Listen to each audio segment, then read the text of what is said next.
There's no public forum. The item's not on the agenda. As you know, there's been a late item added to the agenda with the old Rangitoki Channel outlet, which is emergency works continuing through into a capital project. So firstly, could I, at the back of the room, we have Sim Kerr, who is our summer intern student observing us. Welcome. And secondly, could I welcome Greg, the chair for the FDS strategy, for which Jane has been part, as well as Paula? No? Lyle. Sorry, and Te Taru. So thank you. As you know, we've brought this meeting forward to assist our colleagues over at RLC, and I believe they adopted this FDS strategy today. So hopefully what I would like to do, Greg, is give you the opportunity to make any opening comments in terms of your observations of this before we move to the resolution. I'm happy to open, but I think Mr. Coffin is going to make a couple of opening comments and I'll come back very briefly. Thank you. Perhaps just to follow on the brevity of the meeting, just to thank you very much for the opportunity to come and present the report, and following your acknowledgement, I also acknowledge Councillor Nees, Councillor White and Councillor Thurston for joining the joint committee with their colleagues in Rotorua Lakes Council. I think there was a bit of trepidation at the start. There certainly was lots of tension. I think the rain was still heavily coming down when we started that process, and the lakes were filling up and people were pointing fingers at each other. But I think when all's said and done, it's been a very collaborative process, and I'd like to use the word collaboration in the actual meaning of the word. There's a real partnership, a safe place to have difficult and challenging conversations, and the ability to go and get work through those matters that needed to be addressed. I also like to acknowledge Greg Hill, who was the independent chair on the committee, and Adam Fort, who was our staff representative doing a lot of the day-to-day, week-to-week work. And as mentioned earlier, we've got Sim Kerr, who's our summer student. She just graduated with a Master of Urban Planning, so she's really excited and passionate about coming down to the Bay, and she thought it was wonderful that it only took her 10 minutes to get to work in the morning rather than the 40 minutes to 50 minutes in Auckland. So she's really enjoying the Bay of Plenty. Just to say, just some introductory comments, and then I'll pass to Greg in terms of an update from this morning meeting at Rotorua. This is the first future development strategy for Rotorua, and it replaces the 2018 spatial plan that they developed. The work has started in earnest, specifically on this development strategy in January last year, in 2022, and there's been months of pre-engagement, workshops, hui with iwi, and lots of drop-in events. And there was a real focus on doing a program of lectures and work with schools so they could have an understanding about development and what councils do in their work. There was 109 submissions, 73 of those were online and 36 were individual submissions, and a number of those were heard by the commissioners themselves. In terms of the development strategy, as you know, this gives effect to the NPSUD requirements, and ourselves and Rotorua Lakes Council are the two partners in preparing that. But it's fair to say that Rotorua Lakes Council have done most of the work in terms of the development of the strategy, and we've come in for perhaps a good time, not a long time, at the end to make sure that all the matters have been addressed going forward. It really is quite an ambitious strategy. It's really looking to have a compact city, progressing towards an ambitious sort of 60% brownfield and 40% greenfield. There's quite specific tables around the way the sequencing of that development will go out, but that'll be quite ambitious and also quite challenged in terms of getting development going in Rotorua, just like in many other centres across the country. There's locality plans proposed for the city centre in Ngongotaha, the west side of the lake and the east side of the lake, and about an aggregate of about 12,300 dwellings are proposed over the next 30 years, which will put them in a good position to meet housing demand and population growth over that period. And I should mention about 195 hectares of business land is going to be identified for that as well over that period of time. There is some greenfield development that is signalled in the strategy at Pukehangi, Wharenui, Ngongotaha, and some specific areas that came out of the hearings around Fairy Springs, of which our council had actually been working with a number of the landowners in terms of addressing natural hazards, wetland protection, and those sorts of things. So it was quite interesting seeing some of those projects, seeing those come out in the submissions and in the hearings. Lastly, but not least, is to say that natural hazards, particularly flooding, was a key concern for the Regional Council, and we're certainly from an operational perspective, we were really pleased about the investment of time and effort from the councillors and from staff in terms of working collegially with our respective staff at the Rotorua Lakes Council. So I'm just going to pause there and pass over to Greg, just in terms of an update from this morning. Thank you, Antoine. I'll only just be very brief because I think Antoine's sort of talked about the content, and I think you've already been briefed on the content as well. And of course, the three councillors who are on the joint committee are very familiar with it. The only thing I really want to highlight, as I said, I was brought in as the independent chair, and we established the terms of reference, which ultimately was to hear the submissions. It was a hearing process. And following that, to make recommendations to each of the councils whether they should adopt the FDS or not and what changes.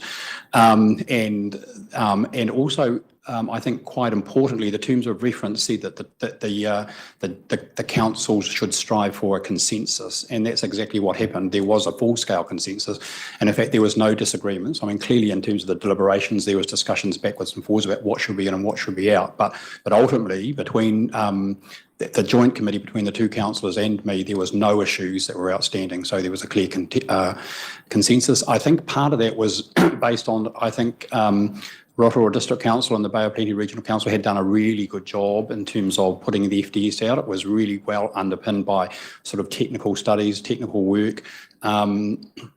They had done a very good consultation process, as Antoine pointed out, and had gone very wide in terms of the consultation they undertook.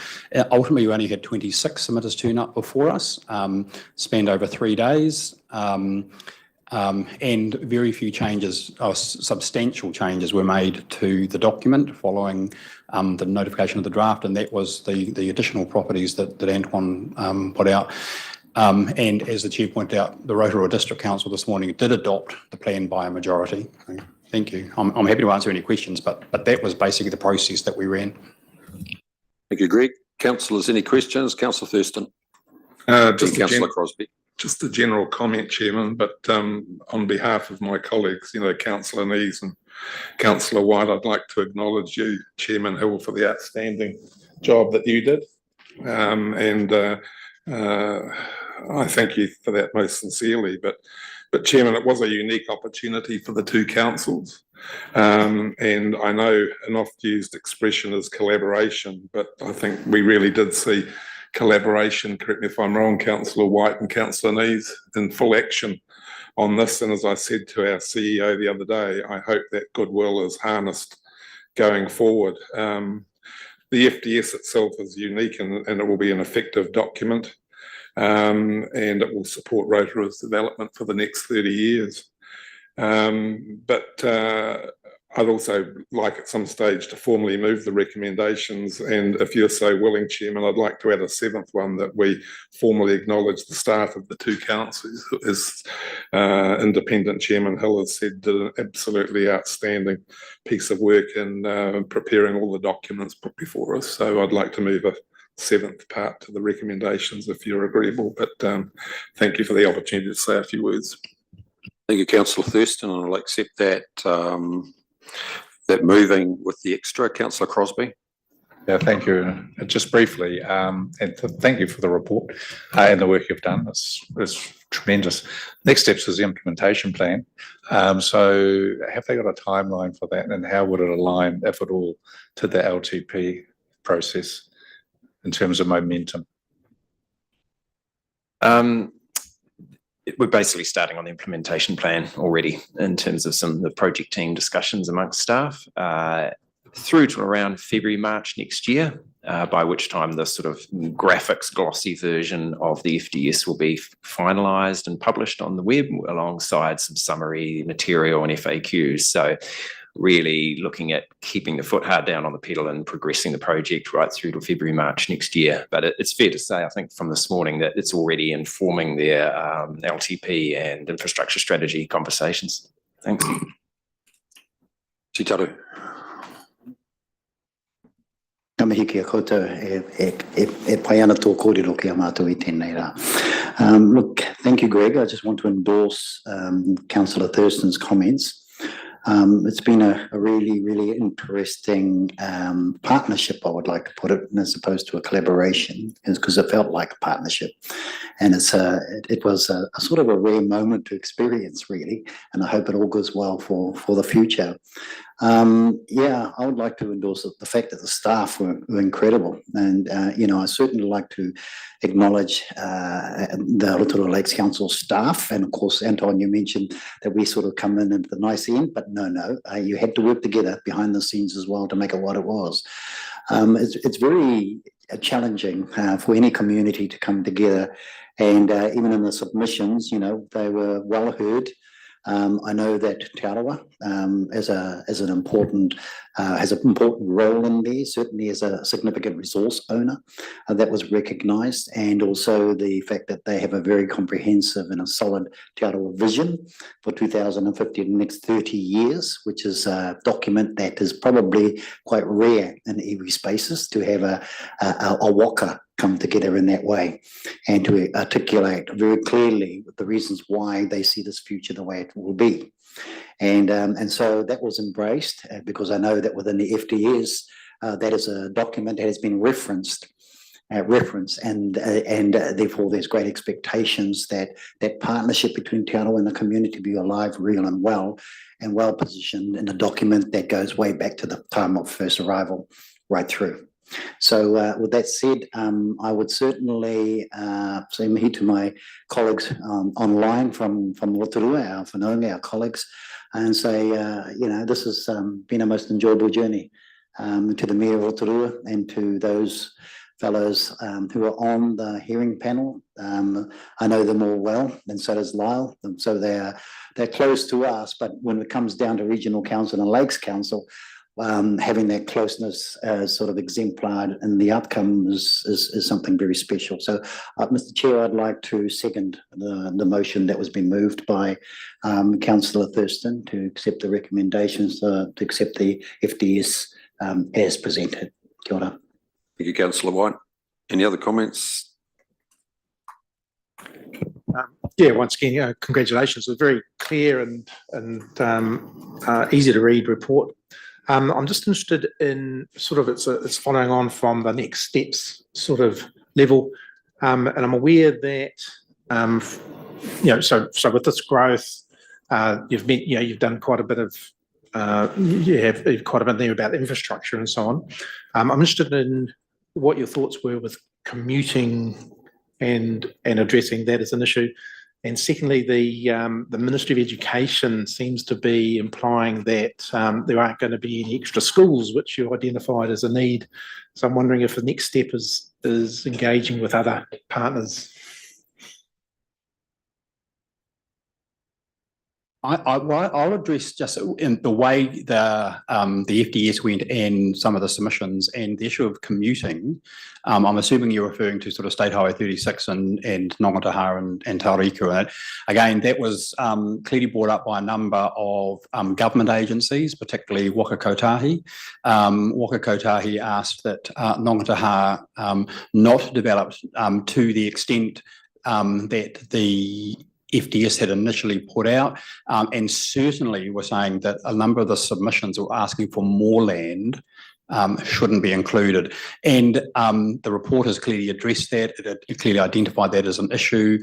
Nongataha, in some respects, has been pulled back. As I said, the major changes were a couple of sites which were in Berry Springs.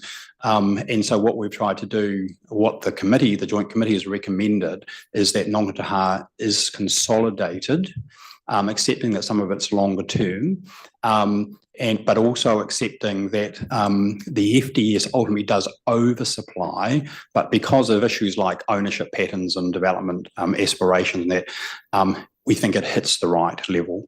In terms of education in school, I think, again, quite important. Ministry of Education didn't actually appear in front of us, but the strategy clearly talks about working with the Ministry of Education as part of the overall development strategy to identify appropriate development for and sites for schools. So it's as I said, it's a strategy, and all those elements I think are in there. And I think, as been pointed out, it provides the roadmap by which all of those sort of developments and conversations can occur. Thank you. Just to add just a quick little point to that is the development of a centre strategy as part of the future development strategy. So the CBD is the core, and then you have Ngongataha and to the eastern side and Ofata. Those are the other centres which are connected. So the idea is looking into the centre rather than looking from Ngongataha to Tauriko West. So that was a key concern that the Smart Growth Strategy administration had raised, and I think it was a good one. So that's been taken on board. Yeah. Thanks, Anton. Any other comments? If not, can I just add to the acknowledgements? So Greg, Anton, Adam, and the respective councillors from BOPRC as well as RLC. I'd have to say, looking in from the outside, that this seems to have been a very efficient, effective process, one that probably we don't see that often. So I'd just like to acknowledge you for the manner in which you've collectively carried this out. So the matter has been moved by Councillor Thurston, seconded by Councillor White. The addition is bullet point number 7, that we note the outstanding achievement or contribution of staff to the development of the Rotorua Future Development Strategy. Sorry? Yes. Okay, any other discussion? If not, I'll put that resolution. All those in favour say aye. Against, carried. Thank you, gentlemen. So that takes us through to the next agenda item, which is Bay of Plenty Civil Defence Emergency Manager, alternate Group Controller. We have Reuben Fraser, hopefully with us. You all know Nessa Rolleston-Steed, who is the nominee to be an alternate Group Controller for Emergency Management. I think we all understand it, don't we, councillors? Happy to. Councillor Von Dudleston moved. Yes, Chair. Mr. Campbell. Yes, I do. That we recommendation that we receive report for civil offence and endorse the nomination of Nessa Rolleston-Steed. So you'll second it? Good man. Thank you. Councillor Von Dudleston. Thank you. All those in favour say aye. Against, carried. 9, consideration is not on the agenda. Councillors, you've all been circulated with this late paper regarding the old Rangataiki Kinsale. Oh, okay. I've got to go into public excluded. I'll move. We go into public excluded. Sorry, can I just hold us up for a moment? We actually need to formally receive this item in the open. Can we do that, please? Yes, I'll move. Thank We you. receive the item in the open. Seconded. Councillor Scott. All those in favour say aye. Against, carried.